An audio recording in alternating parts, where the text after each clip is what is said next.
আল্লাহ বলেছেন, ও নবী এটাই জানায়া দেন, যারা দ্বীনের ইলম জানে, যারা আপনার রবের নামে শিখে, সকল শিক্ষা পেলেই যে সম্মানিত হবে বিষয়টা এমন না। যারা দেশ থেকে পালায়া গেছে, মানুষের কোমরে রশি লাগাইছে, মানুষকে ফাঁসিতে ঝুলাইছে, তাদেরও লেখাপড়া কম ছিল না, ক্ষমতার কম ছিল না, টাকা পয়সা কম ছিল না, পুলিশ ছিল, র্যাব ছিল, আর্মি ছিল, বিজিবি ছিল, তারপরেও আল্লাহ লাঞ্ছিত করে, অপমানিত করে নিজের দেশ থেকে বের করে দিয়েছে। ঠিক কিনা? জোরে বলেন ঠিক কিনা?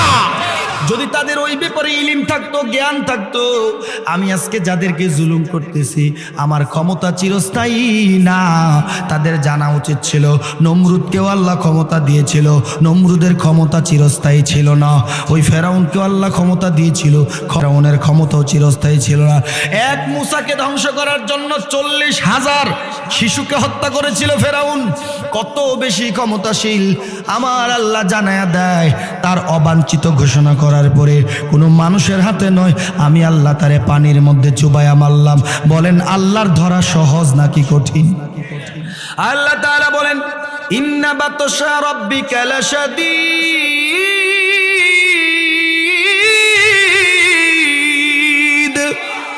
আমার আল্লাহ বলেন আমার ধরা বড় কঠিন ধরা হবে, আমার ধরা থেকে কেউ বাঁচতে পারবে না।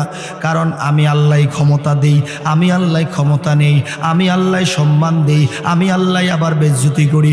কুলিল্লাহুম্মা মালিকাল মুলকি তুতিল মুলকা মান তাশা ওয়া তানজিউল মুলকা মিম্মান তাশা ওয়া তুইজ্জু মান তাশা ওয়া তুযিল্লু মান তাশা বিয়াদিকাল খায়র। আমি আল্লাহ সব কিছু দেই, ক্ষমতা দেই, ক্ষমতা দিয়া সম্মান দেই। ওই ক্ষমতা পাওয়ার পরে যদি মানুষের উপরে তুমি তোমার আইন, তোমার ক্ষমতা চাপায়া দাও, হঠাৎ একদিন ফেরাউনের মতো তোমার পরিণতি হবে, নমরুদের মতো তোমার পরিণতি হবে। টাকাওয়ালা টাকা নিয়ে অহংকার করিও না, তোমার অবস্থাও একদিন ওই কারণের মতো হবে। মাটির নিচে আল্লাহ তোমার অহংকার সহ দাবায়া দেবে। আমরা ছোট থেকে শুরু করে বৃদ্ধ পর্যন্ত আমরা সবাই আমার আল্লাহর প্রতি যে তাকওয়া, যে ভয় থাকার কথা, যেই গুনার যে শাস্তি, ওই ইলেম না থাকা, ওই জ্ঞান না থাকার কারণে একের পর এক আমার দ্বারা গুনাহ হয়, একের পর এক আমার দ্বারা অন্যায় হয়, একের পর এক আমার দ্বারা সাদাবাজি হয়, একের পর এক আমার দ্বারা মানুষের উপরে জুলুম নির্যাতন হয়। ঠিক কিনা? কথা বলে ঠিক কিনা? রাসূলুল্লাহ বলেছেন আয-যুলমু যুলুমাতু ইয়াউমাল কিয়ামাহ। আমার নবী বলে জুলুম হলো এমন খারাপ গুনাহ, তুমি যখন হাসরের মাঠে দাঁড়াবা, যখন তোমাকে আল্লাহ বলবে ফুলসিরাতের পুল পাড়ি দাও, 30,000 বছরের ফুলসিরাতের পুলের রাস্তা, নিচে জাহান্নামের আগুন দাও দাও করে জ্বলবে, ওই অবস্থায় আল্লাহ বলবি এই পুলটা পাড়ি দিয়া যাও। এই পুল পাড়ি দেওয়ার সময় আপনি তাকায় দেখবেন অনেক মানুষ বিজলির আকারে পার হয়ে যায়, কিন্তু আপনি পার হন না। এবার পিছনের একজনকে ডাক দেয়া বলবে, ভাই আমার সঙ্গে যেই লোকটা ছিল তো পার হয়ে গেল, আমি একটু আসার পরে আবার অন্ধকার হয়ে গেল। এবার ওই লোকটা বলবে তুমি আবার পিছনে যাও, তারপরে আলো নিয়ে আসো। আবার যখন পিছনে আসবে, ব্রিজের গোড়ায় যখন আসবে, আমার আল্লাহকে বলবে আল্লাহ আমার আলো তো নাই, আলো ফুরায় গেছে, আলো ছাড়া এত অন্ধকার, এই কালো রাস্তাটা আমি কেমনে পাড়ি দেব আল্লাহ। এবার আমার আল্লাহ জানায়া দেয়, ও বান্দা তোমার জীবনে এত এত জুলুম ছিল, মানুষকে ঠকানো ছিল, মাপে কম দেওয়া ছিল, ক্ষমতা পাওয়ার পরে বিরোধী দলকে দমন পীড়নের রাজনীতি ছিল। ঠিক কিনা?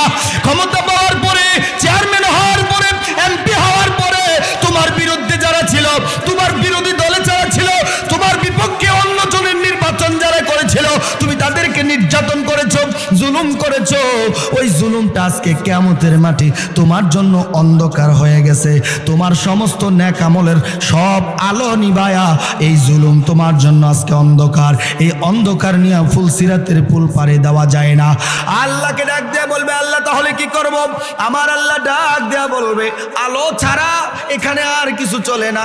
দুনিয়ার জমিনে টাকার জোরে তুমি অনেক কিছু করেছো, ক্ষমতার জোরে করেছো, এখানে কিছু চলবে না।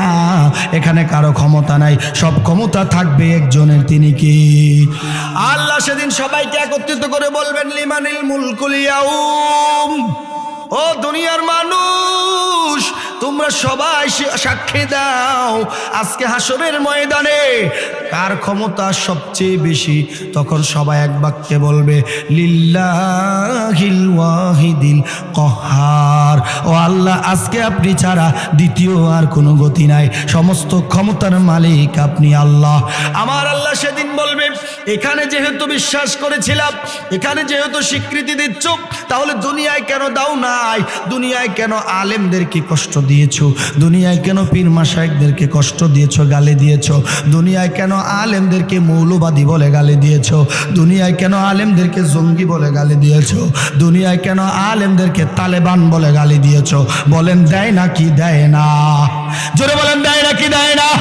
ও বন্ধু, বন্ধুরে, ও যদি জানতো তার দ্বারা যত জুলুম হবে, ওই জুলুমগুলো হাসরের মাঠে অন্ধকার হয়ে তার সামনে তার জাহান্নামের কারণ হয়ে যাবে, পুলসিরাতের পুল অন্ধকার হয়ে যাবে। এগুলো যদি জানতো, এই বিষয় নিয়ে যদি গবেষণা করত, ভাবতো, চিন্তা করত, তাহলে তার দ্বারা জীবনে জুলুম হতো না। ঠিক কিনা? জোরে বলেন ঠিক কিনা? খারাপ লাগে।